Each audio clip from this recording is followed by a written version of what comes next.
जिस उपदेश से राम जी को राजकुमार भगवान राम बने, वो उपदेश आप सुन रहे हैं। कितना ऊंचा ग्रंथ है। इसको वाल्मीकि रामायण भी बोलते, योग वशिष्ठ महारामायण भी बोलते। राम तीर्थ ने इसी का बार बार अध्ययन किया था। ये आप भी शांत हो जाएंगे परमात्मा में, और दूसरों को भी शांति देने की क्षमता देने वाला ये सदग्रंथ है। इसको वेदांत का सिद्धांत ग्रंथ बोलते हैं। दूसरे होते प्रक्रिया ग्रंथ।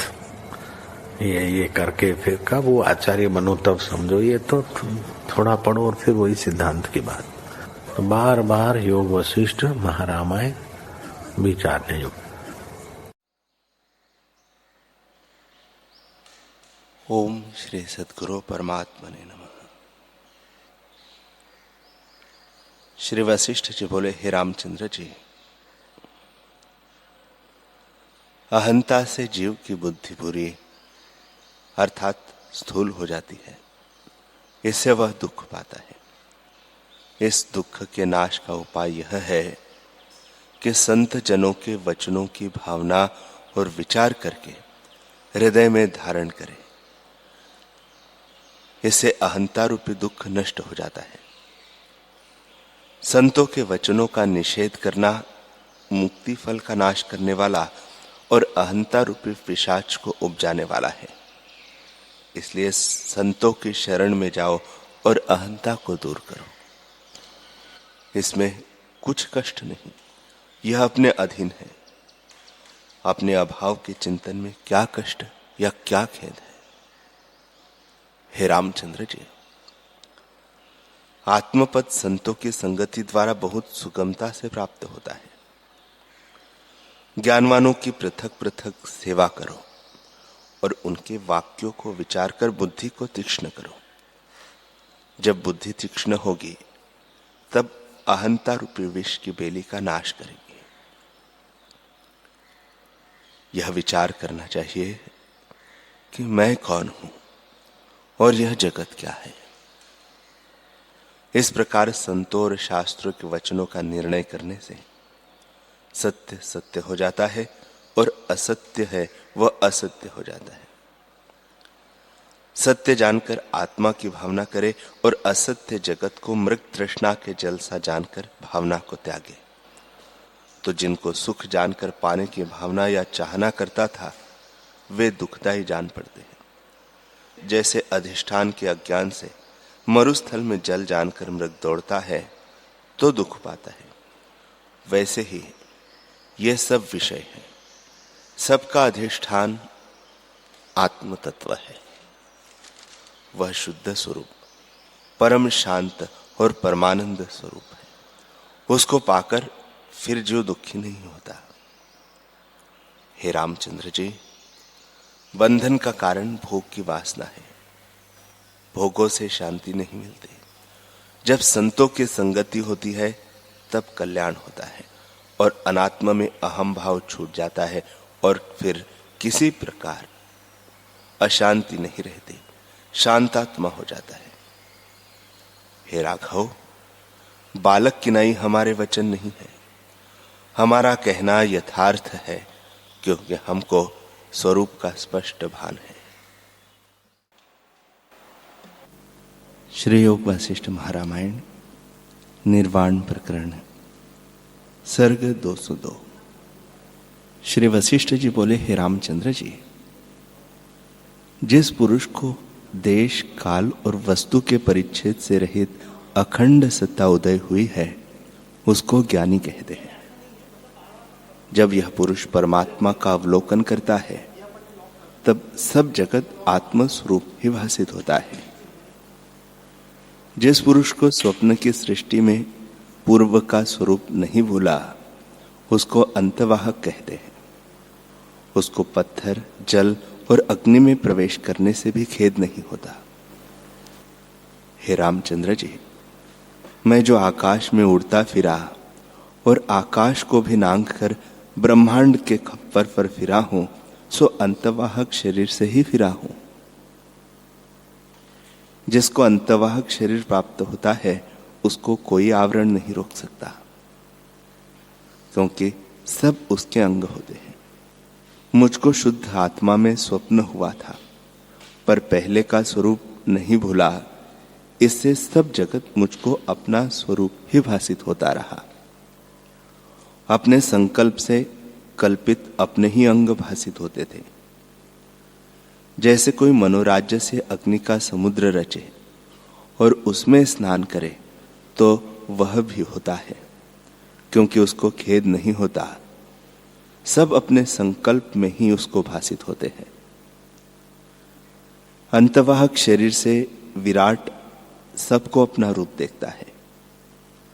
वैसे ही सब जगत मुझको अपना रूप भासित होता था, तो खेद कैसे हो। स्वप्न देखने वाला स्वप्न में पर्वत, नदियां और अग्नि देखता है, सो वही रूप है। और आप भी एक आकार धारण करके बन बैठा है और पहले का स्वरूप उसकी परिच्छिन्नता से भूल जाता है और फिर राग द्वेष से जलता है।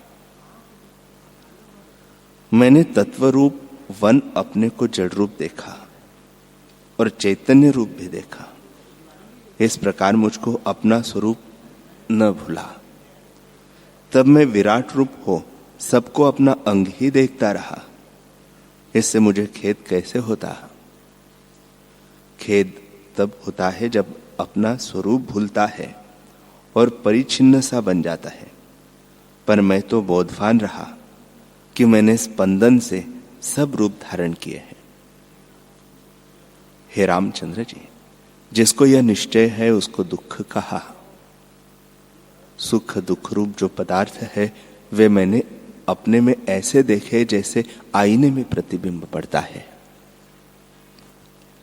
जिसको यह दृष्टि हो उसको दुख कहा है।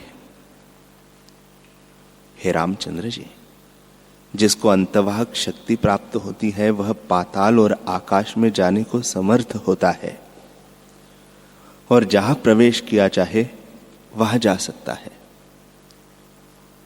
क्योंकि सृष्टि संकल्प मात्र है। हे रामचंद्र जी, और कुछ सृष्टि नहीं बनी। आत्मा का किंचन ही सृष्टि रूप होकर भासित होता है। हे रामचंद्र जी, यह सब सृष्टि ब्रह्म स्वरूप है। मुझको तो सब ऐसा ही भासती है। जब तुम जानोगे तब तुमको भी ऐसे ही भासित होगी। तुम भी अब जागे हो। उस प्रकार में अग्नि होकर स्थित हुआ कि जिसकी शिला से कालख निकलती थी। प्रकाश मैं ही हुआ और अपने चित्त स्वरूप अनुभव में मुझको जगत भासित हो रहा था, उसमें मैं स्थित हुआ। अंधकार और उल्लुक आदि भी मेरे प्रकाश से प्रकाश पाते हैं और भावरूप पदार्थ भी मैंने अपने में जाने, क्योंकि भावरूप पदार्थ तब भासित होते हैं जब उनका रूप होता है। स्वरूपवान पदार्थ मैं ही था, इस कारण सब मुझ ही में सिद्ध होते थे। इस प्रकार मुझको यह भावना हुई।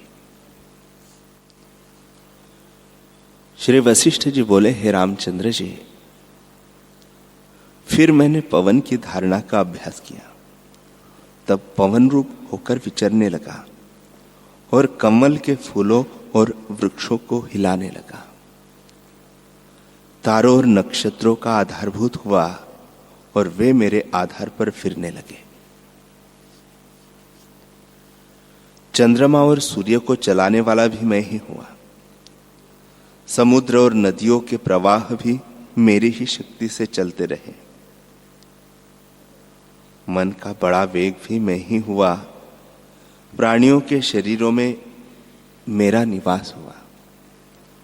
मैं ही प्राण, अपान, उदान, समान और व्यान पंचरूप होकर स्थित हुआ और सब नाड़ियों में मेरा निवास हुआ। सब नाड़ियों को अपना अपना भाग रस मैं ही पहुंचाता रहा। हिलना, चलना, बोलना, लेना देना सब मुझ ही से सिद्ध होता था। निदान सब पदार्थों में स्पर्श शक्ति मैं ही हुआ और सब शब्द मुझ ही से सिद्ध होते थे। क्रिया रूपी बूंद का मैं मेघ हुआ। आकाश रूपी ग्रह में मेरा निवास था और दशों दिशाएं सब मुझ ही में फूरी थी। देवताओं को गंध से मैं ही सुख देता था और दीपक को मैं ही प्रज्वलित करता था। पक्षियों में मेरा सदा निवास था। जैसे अग्नि में उष्णता रहती है, वैसे ही सबके सुखाने और हरियावल करने वाला मैं ही हुआ। हे रामचंद्र जी, इस प्रकार मैं पवन होकर स्थित हुआ, इसलिए रूप, अवलोक और मनस्कार सब पदार्थ मैं ही हुआ। चंद्रमा, सूर्य, तारे, अग्नि, इंद्र, ब्रह्मा, विष्णु, रुद्र, वरुण, कुबेर और यम आदि का जगत होकर मैं ही स्थित हुआ। पंचभूतों के भीतर और बाहर भी मैं था। प्राणपान के क्षोभ से दुख होता है, मैं ही साकार निराकार हूं। सब रक्त, पेट, श्याम रंग पदार्थ मैं ही हूं। पंचभूत जो चिदणु से फुरे है, सो उसी का रूप है। जैसे स्वप्न की सृष्टि सब अपना ही रूप होती है, इतर कुछ नहीं होती। हाड़ मांस पृथ्वी होकर भूतों में स्थित हुआ और वायु रूप प्राण, अग्नि रूप समिधा और आकाश रूप अवकाश हुआ। इस प्रकार मैं सब में स्थित हुआ। मैं भी चैतन्य शरीर था और वे तत्व भी चैतन्य शरीर थे। जैसे स्वप्न में जगत आकाश रूप होता है, वैसे ही वे भी आकाश रूप है। हे रामचंद्र जी, सब कालों में, सब प्रकार, सबका सर्वात्मा स्थित है, दूसरा कुछ नहीं। आत्म सत्ता अपने आप में स्थित है। इससे भिन्न जानना भ्रांति मात्र है। यह दृष्टि ज्ञानवान की है, परंतु जो असम्यक दर्शी है, उनको भिन्न भिन्न पदार्थ भासित होते हैं। इस प्रकार मैंने संपूर्ण जगत अपने में ही देखा। हे रामचंद्र जी, मैं ब्रह्मरूप था, इससे उसमें जगत उत्पन्न होते दिखे। जो मैं ब्रह्म से इतर होता तो एक तृण भी न उत्पन्न होता। मैं जो ब्रह्मरूप था, इससे सृष्टि उत्पन्न होती है।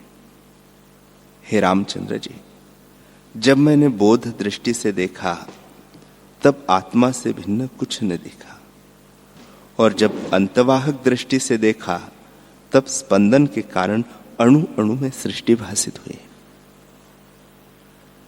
जैसे जहां चंदन का अणु होता है, वहां सुगंध भी होती है, वैसे ही जहां तत्व के अणु है, वहां वहां सृष्टि है। हे रामचंद्र जी, एक अणु में अनंत सृष्टि मुझको भासित हुई।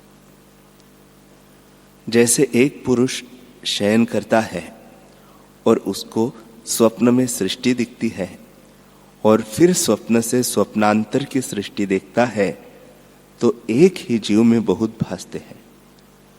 वैसे ही एक अणु से अनेक सृष्टि होती है। हे रामचंद्र जी, जो सृष्टि है वह आभास रूप है, और आभास अधिष्ठान के आश्रित होता है। सबका अधिष्ठान ब्रह्म सत्ता है, जो देश और काल के परिच्छेद से रहित अखंड अद्वैत सत्ता है। इसी से कहा है कि अणु अणु में सृष्टि है, क्योंकि कोई अणु भिन्न नहीं, ब्रह्म सत्ता ही है। जो सब ब्रह्म है, तो सृष्टि भी ब्रह्म रूप है। इससे सब ब्रह्म ही जानो। ब्रह्म और जगत में कुछ भेद नहीं। जैसे वायु और स्पंदन में भेद नहीं, वैसे ब्रह्म और जगत में भी भेद नहीं। श्री वशिष्ठ जी बोले, हे रामचंद्र जी, इस प्रकार जब मुझ में सृष्टि फुरी, तब मैं उनके भ्रम को त्याग और संकल्प को खींचकर अंतर्मुख हुआ और अपनी जो कुटी थी उसकी ओर आया। जब मैंने कुटी देखी तो उसमें एक पुरुष बैठा मुझको देख पड़ा। तब मैंने विचार किया कि यह कौन है, मेरा शरीर कहाँ है। मैंने विचार करके देखा कि यह कोई महासिद्ध है। मेरा शरीर इसने मृतक जानकर गिरा दिया है और आप पद्मासन बांधकर दोनों टखने पुट्ठों के ऊपर लिए और शीर और गिरफा सीधी किए बैठा है। दोनों हाथ कंधों पर ऊपर किए हैं, मानो कमल फूल है या मानो अंतर का प्रकाश बाहर उदय हुआ है और नेत्र मूंदे हैं, मानो सब वृत्ति खींच ली है। हे रामचंद्र जी, इस प्रकार समाधि लगाकर पद्मासन बांधे वह आत्मपद में स्थिर बैठा था। उसका मुख सूर्य की भांति प्रकाशता था। जैसे धुएं से रहित अग्नि प्रकाशित होती है, वैसे ही वह सिद्ध प्रकाशमान था। इस प्रकार मैंने उसको आत्मपद में स्थित देखा। जैसे दीपक निर्वाण में स्थिर होता है, वैसे ही उसे स्थिर देखकर मैंने विचार किया कि इसे यही बैठा रहने दूं और मैं अपने स्थान सप्त ऋषियों में जाऊं। इस प्रकार कुटी के संकल्प को त्याग कर मैं उड़ा। उड़ते हुए मार्ग में मेरे मन में आया कि देखूं अब उस सिद्ध की क्या दशा है। फिर उलट कर देखा तो कुटी सहित सिद्ध वहां नहीं था, क्योंकि कुटी उसकी आधारभूत थी, सो मेरे संकल्प में स्थित थी। जब मेरा संकल्प निर्वाण हो गया, तब वह कुटी गिर पड़ी। तब उसमें वह सिद्ध कैसे रहे, वह भी गिर पड़ा। हे रामचंद्र जी, उसको गिरता देखकर मैं भी उसके पीछे हुआ कि उसका कौतुक देखूं। निदान आगे वह और पीछे पीछे मैं चला, परंतु मैं स्वाधीन और वह पराधीन चला जाता था। जैसे मेघ से बूंद गिरती है तो नहीं ठहरती, वैसे ही वह चला और सप्तद्वीप के पार 10 सहस्त्र योजन स्वर्ण की जो धरती है उस पर आ पड़ा। और उसी प्रकार पद्मासन बांधे हुए शीश और ग्रीवा उसी प्रकार सम ठहरे, क्योंकि उसकी शीश और ग्रीवा ऊपर को थे। हे रामचंद्र जी, शरीर प्राण से हिलता चलता है। जब प्राण ठहर जाते हैं तब शरीर नहीं हिलता चलता। इस कारण उसका शरीर सम ही रहा और जैसे कुटी में बैठा था उसी प्रकार आसन से पृथ्वी पर आ पड़ा। तब मेरे मन में आया कि इसके साथ कुछ चर्चा भी करनी चाहिए, परंतु यह तो समाधि में स्थित है, इसलिए प्रथम किसी प्रकार मैं इसको जगाऊं। हे रामचंद्र जी, ऐसा विचार करके मैं मेघ होकर उसके सिर पर वर्षा करने लगा और बड़ा शब्द किया, जिससे पहाड़ फटने लगे। पर उस शब्द को और वर्षा से भी वह न जागा। फिर जब मैं ओले होकर उसके ऊपर बरसने लगा, जैसे पत्थर की वर्षा होती है, तब ऐसी वर्षा होने से वह नेत्र खोलकर देखने लगा, जैसे पर्वत पर मोर मेघ को देखने लगे। मैं उसके आगे आकर उपस्थित हुआ। तब उसने समाधि खोली और उसकी प्राण इंद्रियां अपने स्थान में आई। हे रामचंद्र जी, उसने जब मुझको अपने आगे देखा, तब मैं अद्वैत भाव को त्याग कर बोला कि हे साधो, तू कौन है, कहां स्थित है, क्या करता था और किस निमित्त कुटी में स्थित था। सिद्ध बोले, हे मुनीश्वर, मैं अपने प्रकृत स्वभाव में स्थित हूं और सब कुछ कहूंगा, परंतु जल्दी मत कर, मैं स्मरण करके कहता हूं।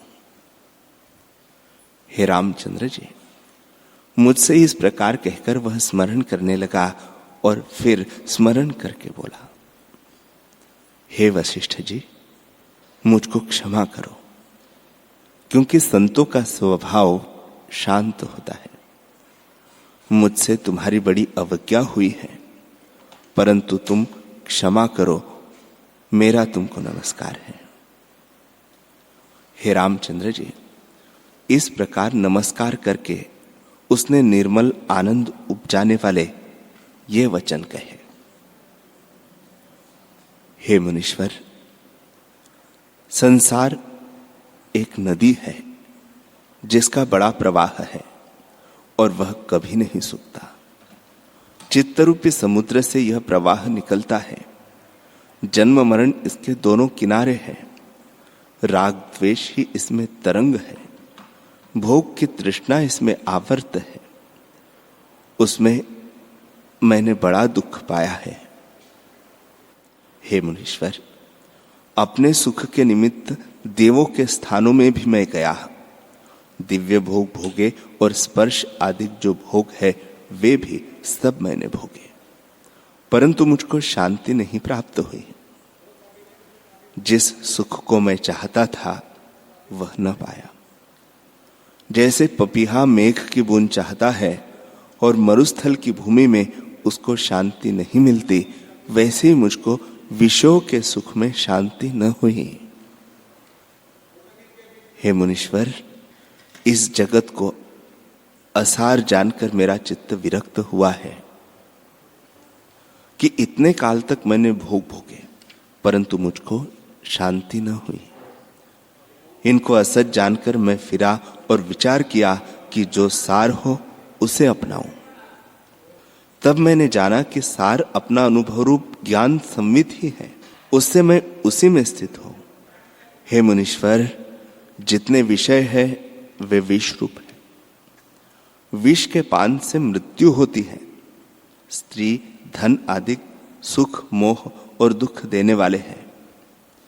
ऐसा कौन पुरुष है जो इनमें पड़कर सावधान रहता है? ये तो स्वरूप को भुलाने वाले हैं। हे मुनीश्वर, देह रूपी एक नदी है जिसमें बुद्धि रूपी एक मछली रहती है। जब वह सिर बाहर निकालती है अर्थात इच्छा करती है, तब भोग रूपी बगला इसको खा जाता है, अर्थात आत्म मार्ग से भ्रष्ट करता है। ये जो भोग रूपी चोर है, इनका संग जब जीव करता है तब वे इनको लूट लेते हैं, अर्थात आत्मज्ञान से शून्य करते हैं। और जब यह आत्मज्ञान से शून्य होता है तब जन्मों का अंत नहीं आता, अनेक शरीर पाता है। जैसे चाक पर चढ़ी हुई मृत्तिका अनेक बर्तनों के आकार धारण करती है, वैसे ही आत्मज्ञान से रहित जीव अनेक शरीर धारण करता है। पर अब मैं जागा हूं, मुझको वे अब नहीं लूट सकते। हे मुनीश्वर, भोग रूपी बड़े नाग है और जो नागों के डसने से शरीर मृतक होते हैं, पर विषय रूपी सर्प के फुत्कार से ही जीव मृतक होता है, अर्थात इच्छा करने से ही आत्मपद से शून्य हो जाता है। हे रामचंद्र जी, जब जीव का विषयों की इच्छा से संबंध होता है तब क्षण क्षण में उसका निरादर होता है। जैसे कदली वन से निकला और महावत के वश में आया हाथी निरादर को पाता है। हे मुनीश्वर, जिस शरीर के लिए जीव विषयों की इच्छा करता है वह शरीर भी नाशवान है। इसमें अहम प्रतीति करना परम आपदा का और अहम प्रतीति न करना परम सुख का कारण है। जैसे सर्प के मुख में पड़ा हुआ मेंढक मच्छर खाने की इच्छा करता है, वह महामूर्ख है। किसी क्षण काल उसको ग्रस लेगा। इससे भोगों की इच्छा करना व्यर्थ है और दुखों का ही कारण है।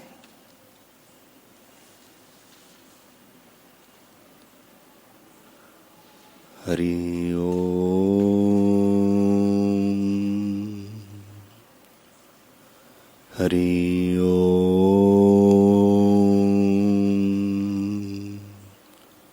ओम सहना भवतु सहनौ भुनक्तु सह वीर्यं करवावहे तेजस्विनावधीतमस्तु मा विद्विषावहे। ओम शांति शांति शांति। श्री सद्गुरुदेव भगवान की जय।